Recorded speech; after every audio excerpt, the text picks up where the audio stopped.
A true friend should never be going out of their way to make you look bad, especially a best friend, but that's exactly what Peach is doing, and Joe is the first person to notice. Hello everyone, and welcome to today's video. In this one I'm going to be reviewing episode 5 of season 1 of the Netflix original series You, titled Living with the Enemy. Believe it or not, there are only 10 episodes in total of season 1, meaning we're already halfway through with chapter 1 of Joe and Beck's story.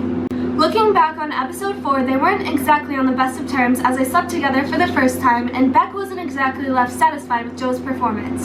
So, to escape the awkward silence hanging in the air in the aftermath, she ran into the bathroom where it became apparent to Joe that he wasn't exactly the only man in her life. A mysterious man who went by the name of the Captain was blowing up her phone with text messages suggesting that they would be meeting over the weekend, meaning she would be going out of town just to see him. So, naturally, for him at least, Joe's first instinct was to follow her all the way there, even if it meant passing on his responsibilities at the bookstore to his co-worker Ethan. In the beginning, it sounded like a good plan, but Joe's decision to steal one of Peach's books caught up to him, as Peach ended up visiting the bookstore in search of it, only for his whereabouts to be revealed to Beck.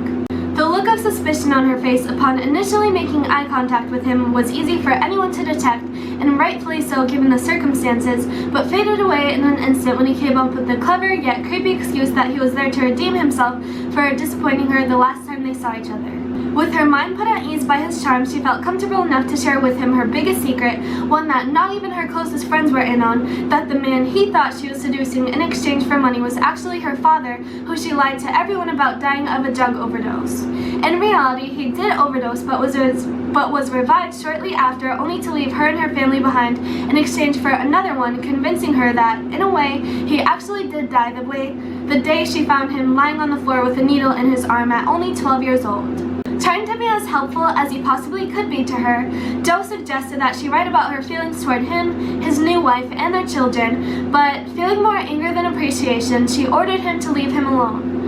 To leave her alone. Then, after taking the time to calm down and reflect on what she did, she showed up at his apartment where they had sex a million times better than the first time. Still, Peach was unsatisfied with her new boyfriend, who Joe tried to make amends with for Beck's sake by placing the book in the same spot he found it in, and miraculously getting away with it, as he always does. Now, in episode 5, Joe and Beck are happier than ever together, with a simple yet pleasant routine that he never wants to come to an end, even if it means being the one who always has to wash the dishes and fold the laundry so she can get the work done that she needs to get done as an aspiring young writer and grad student living in New York City.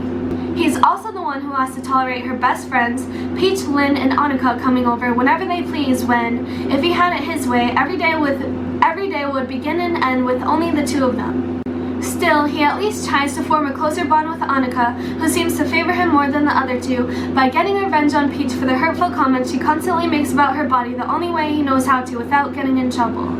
He encourages her to share a photo of the two of them that was taken at a time when Peach didn't look nearly as stunning as she does now, knowing it will be seen by the millions of followers Annika has amassed on Instagram. Meanwhile, Beck is overjoyed when the possibility of getting a new job as a result of her strengthening her writing skills over the past couple of weeks is discussed at school, and Joe offers to take her out on a romantic date in the city,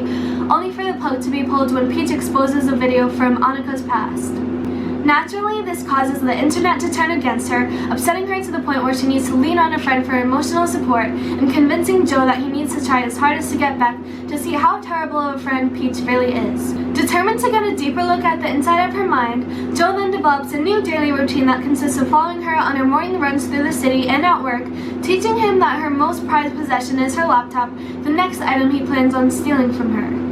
Speaking of Peach, she actually enters a bookstore to meet up with Beck, informing her that she can set her up with high-profile publishing agent Roger Stevens instead of anyone that her professor could find, even offering to introduce the two by throwing a party at the shop that Joe will have no choice but to clear his schedule for the following evening. And as much as he'd like to be happy that something so exciting is happening to his girlfriend, he knows that it will only end with her getting hurt.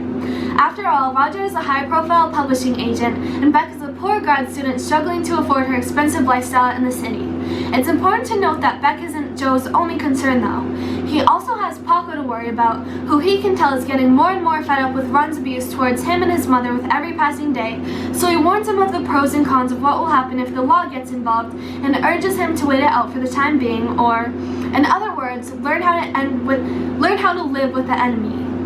It's an incredibly gut-wrenching scene because it's something that happens to children everywhere, but they don't always get the help that they deserve because they risk the possibility of being separated from the one parent who truly cares for them, and in this case, it's Paco's mother. Not caring whether or not Beck is dressed accordingly for the party, Paige already has Beck making a fool out of herself by wearing something nowhere near as expensive looking as the other guests that enter the store, terrifying her to the point where she feels the need to take a shot before she can even approach Roger.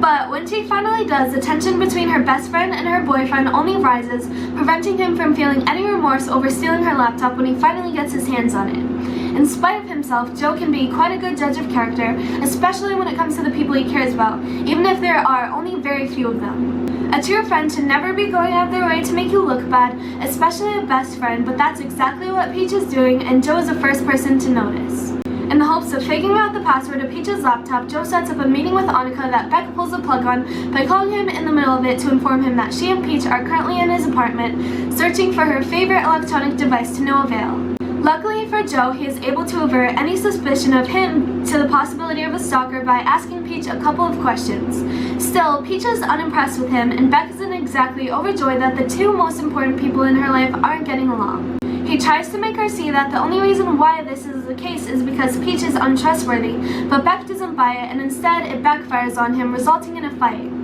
This is one scene in which I actually feel sympathetic towards him, but no, it won't last long because knowing him, he's always going to go way too far to prove a point. In Beck's absence, he does exactly this by finally figuring out Peach's password, and what he finds isn't exactly what he expected to find, but certainly does make sense. Just like Joe obsesses over Beck, Peach obsesses over Beck, meaning she's got not one, but two stalkers on her hands, only they're not aware of themselves, only each other. I thought the writers had fun coming up with the plot of the show before, but now I know they did because this is another exciting plot twist for me to talk about, and I know I wouldn't be talking about it if it weren't for them. Joe also assures Paco that him and his mother will be okay with him by their side in spite of Ron, who can't contain his anger upon finishing a book about someone who grew up in a similar household to his, keeping him busy until Beck is back at his door like she always is after going off on him. During her meeting with Roger Stevens, she was able to see that there was honesty in Joe's words and not Peach's, but is unable to ignore her when she's blowing up her phone all night. The constant calls leave her with no choice but to block her or to answer, so being the caring friend, she chooses the latter option and immediately comes to her rescue when she discovers that she's taken an entire bottle of pills in an overwhelming moment of guilt and regret that turns out to be completely staged.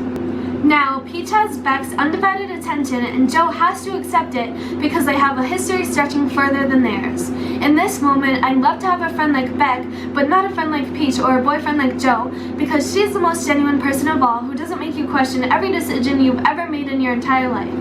Right after Peach's questionable recovery, she's back on her feet, going for a run in the park, where Joe attacks her with a rock, hitting her so badly he's 99.9% sure that she's dead, meaning that he's now killed two people to win Beck's affection. Terrified, he now runs for his own life, convincing himself that through it all, his intentions were nothing but good. Back at the safety of his apartment, though, he isn't very safe at all because he finds Ron passed out on the floor and forces him to throw up and ends up being beaten to a pulp in the process. Then, Beck calls him, informing him that Peach was attacked as if he doesn't know that of all people, except she actually survived. I can just see the fear in his expression upon hearing these words, and it runs even deeper than when Ron came onto him because he surely knows that he could be a suspect. Well, that's going to be the end of today's video. I hope you all enjoyed watching it as much as I enjoyed making it for you guys, and I'll see you in the next one. Bye!